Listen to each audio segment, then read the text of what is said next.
Gente, olha só, a rede de lanchonetes Habib's foi condenada a indenizar uma ex-funcionária que disse à justiça ter sido mantida em cárcere privado por sua gestora na loja em que ela trabalhava. Olha essa história, meu. A compensação por danos morais foi fixada em R$20 mil pelo Tribunal Regional do Trabalho da 21ª região do estado do Rio Grande do Norte. O grupo Habib's disse em nota que a condenação não trata de cárcere privado, abre aspas. A empresa reitera seu compromisso com a ética e a transparência em suas relações trabalhistas, repudia qualquer forma de violência e discriminação e está comprometida com respeito aos direitos de seus colaboradores, fecha aspas.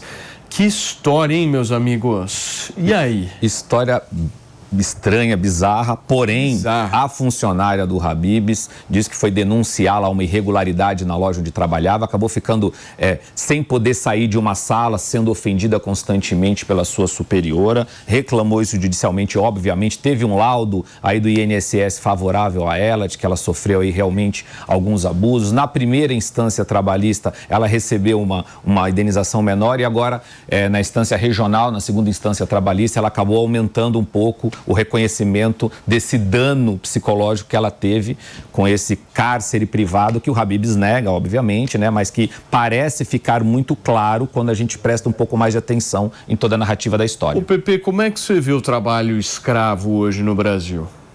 O trabalho escravo no Brasil, hoje é errado falar trabalho escravo, né? Porque as formas de você explorar o trabalhador mudou. Então até que a gente fala trabalho análogo à escravidão, não é? Então eu vejo como uma realidade, uma grande realidade. Eu vejo, por exemplo, várias pessoas trabalhando no campo, não conseguindo receber salário porque tem que pagar bens de pasta de dente, produtos de higiene primárias, né? E ficam presos no campo. Vejo as empresas, por exemplo, fábricas, por exemplo, também obrigando o trabalhador a trabalhar mais do que 20 horas por dia. Isso é a realidade do Brasil. Infelizmente, nós vivemos uma realidade que a gente não conseguiu mudar nos últimos anos, da precarização do trabalho, não é? Então, quando a gente discute a questão do trabalho hoje em dia, que mudou, né? Você vê, por exemplo, a questão da inovação está muito mais evidente, as empresas de tecnologia estão muito mais presentes, mas a relação do trabalho entre o empregador e o empregado não mudou. E a gente está discutindo ainda, infelizmente, umas questões completamente periféricas para mudar essa realidade. Achando, por exemplo, que o entregador de aplicativo não tem que ter nenhum direito, pelo contrário, ele aceitou trabalhar na plataforma tecnológica e é o direito dele, não tem nenhum outro tipo de direito. Nós temos que nos olhar como uma sociedade e olhar essa questão como uma situação humana, né? Tentar melhorar a relação dessas pessoas com o modelo econômico atual. O que não pode fazer é inviabilizar o negócio, né? Sim, sim. Porque também é o seguinte, se você criar todos esses direitos, aí a plataforma fala, olha, eu não consigo operar assim, eu estou de saída do Brasil. Do que adiantou? Mas dá para ter um meio termo, Paulo. Por exemplo, um motoboy hoje, por exemplo, que trabalha no aplicativo, se tiver o celular dele roubado, o que acontece? Ele fica sem dinheiro, sem nada. Então a gente tem que ter instrumentos específicos. A gente tem que ter, por exemplo, instrumentos, talvez pensar num seguro celular para essa pessoa, a ser paga por... Do jeito que você está falando, é uma conversa mansa, gostosa. Agora, do jeito que a gente já ouviu várias pessoas, inclusive políticos, falarem, assusta um pouco, porque se cria um verdadeiro ódio entre o empregado e o empregador. É uma coisa do tipo, quem é empregador é o vilão e quem é empregado é o bonzinho. Mas essa relação Isso aí é ruim. Essa coisa de destinar ódio nessa relação essa guerra de classes aí é muito ruim. O que eu acho é o seguinte, a relação trabalhista mudou.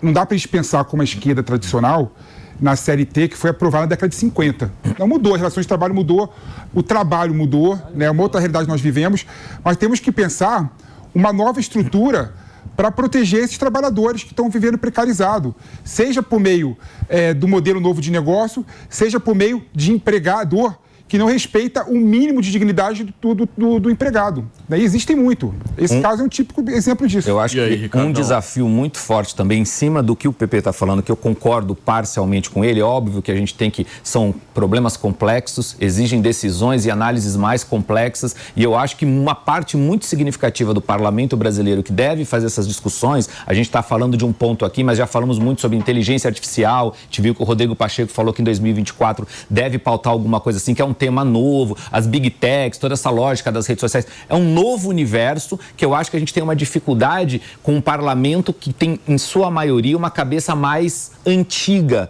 na forma de pensar. E isso é muito ruim, pode causar problema, porque a gente fica travado no avanço dessas pautas. Porque senão fica com um discurso de ódio, contra o empregador, sabe? Aquela coisa... E não é esse o caminho. Os caras são os vilões da sociedade. Aí você não vai pra frente. Eu acho que a gente tem um exemplo aqui, não sei nem se a gente efetivamente cita, eu não lembro exatamente as marcas, mas aqui em São Paulo tinha aqueles patinetes. Não quero entrar no mérito de ser bom ou ruim a forma, eu sei que a prefeitura em algum momento colocou um braço tão forte que inviabilizou o negócio, acabou. O negócio do patinete é outra coisa. Foi inviabilizado porque infelizmente... Regulação da prefeitura. Não foi regulação da prefeitura nenhuma. Tanto é que tem várias prefeituras assim que... Sim. Pediu, é outra questão ali. Não, a impressão que passa, assim, a gente vê esse caso do Habib's, mas outros casos, se você perguntar para qualquer entregador de aplicativo, o trabalhador no Brasil ele se sente completamente desamparado hoje em dia, né? A legislação praticamente não cobre ele em nada. Mas você precisa de uma legislação nova. E aí que está a questão. O PP falou, a CLT é da década de 50, mas o trabalho mudou muito. 50 não tinha rede social, 50 não tinha aplicativo, não tinha nada. Então as relações mudam de trabalho, a gente não tem uma atualização na legislação que possa garantir esse meio termo que a gente precisa encontrar, né? Qual é o ponto aqui? Até onde vai o direito do trabalhador e garantir também que a classe empresarial possa continuar mantendo os empregos, pagando e obtendo lucro? É muito difícil a gente chegar nesse ponto, né? Mas tem que pensar, porque tem que pensar. Não, eu acho que tem que dialogar, sem ódio. Sem ódio. E querendo chegar... tem que dialogar sem ódio. Sem ódio que dá certo. E querendo buscar consenso, cara, que às vezes não é tão difícil buscar consenso. Não vai conseguir tudo o que quer, entendeu? Não vai conseguir tudo o que quer, vai ter que abrir mão de algumas coisas. Às vezes você aumenta R$2 a taxa de entrega, por exemplo, e dá seguro celular para todo mundo. Isso.